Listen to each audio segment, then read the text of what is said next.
So in the last video, the last lesson, we talked a lot about the different functions of the Federal Reserve System, or the Fed. And we said that the main goal is to promote economic growth while also encouraging price stability. And then we talked a lot about the different functions of the Fed. Well, the one that I did not get to cover on the last video, you're probably saying, thank goodness, because it was about an 8-minute video and you're probably tired of listening to me talk for 8 minutes straight, was the provide check collection and clearing services. So have you ever stopped and thought about this? You might have a bank account with somebody like Wells Fargo, and you are living in Casper, Wyoming, or let's say that you have a checking account with Hilltop National Bank, more of a localized bank in Casper, Wyoming, and you write a check to somebody else who banks at Prosperity National Bank in a place like Texas. How does that bank, how does your check, money get withdrawn out of your check and then go into their account? Especially given the fact that most checks clear in just several days. How does that work? Let's dive into that, and that's where another function of the Fed comes in. So all members can send their checks to the district bank. If you write a check trying to cash a check and the person that's receiving that check is trying to cash that check, they send their checks to the district banks. So let's kind of go through the process. Let's assume that somebody in Helena, Montana is receiving a check for $50 from you in Casper, Wyoming. You live here in Casper, Wyoming. You write a check to somebody in Helena, Montana, and you're trying to get that, and they try to basically withdraw that money or cash that check.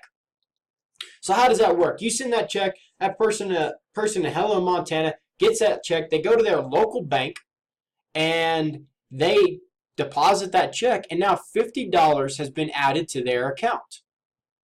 But where did that money come from? Well, the individual bank had to put that money into your checking account. So, now the bank is out $50.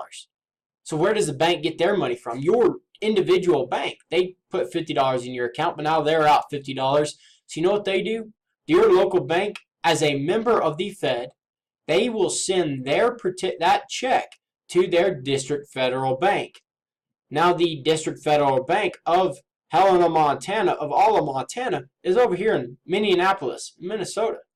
So they're going to send that check over to Minnesota. And Minnesota is going to say, okay, well, yeah, we're going to go ahead and put $50. They deposit $50 back into that local bank.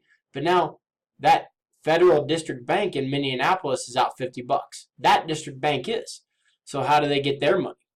Well, they contact the district bank for Casper, Wyoming, over here in Kansas City, and they say, guess what? We have this check that went through.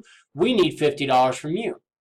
So that district bank of Helena, they'll send that check to Kansas City. Kansas City then reimburses that district bank in Minneapolis, and now the Kansas City bank is out $50. See what's going on here? We're just kind of going to keep shifting the money here. Now the district bank in Casper sends that check back to your local bank in Casper and says, hey, you wrote this check for $50. We need that $50 because we're out $50. Kansas City's out $50. So the local bank pays the district bank in Kansas City, and they withdraw that money out of your account. So now everybody is even. Everybody's square. Basically what it is the person over here in Montana, Helena, Montana, and I'm pretty sure that's not the dot for Helena, Montana, but let's go with it right now, says, you know what? Minneapolis, you owe us $50. Minneapolis says, guess what? Kansas City, you owe us $50. And Kansas City goes to Casper, Wyoming, says, you owe us $50 now. It's where everybody is squared up. And the same thing with, now, you might think about it, well, you're up here in Helena, Montana, and here's Casper, Wyoming. Why has he got to make this big loop?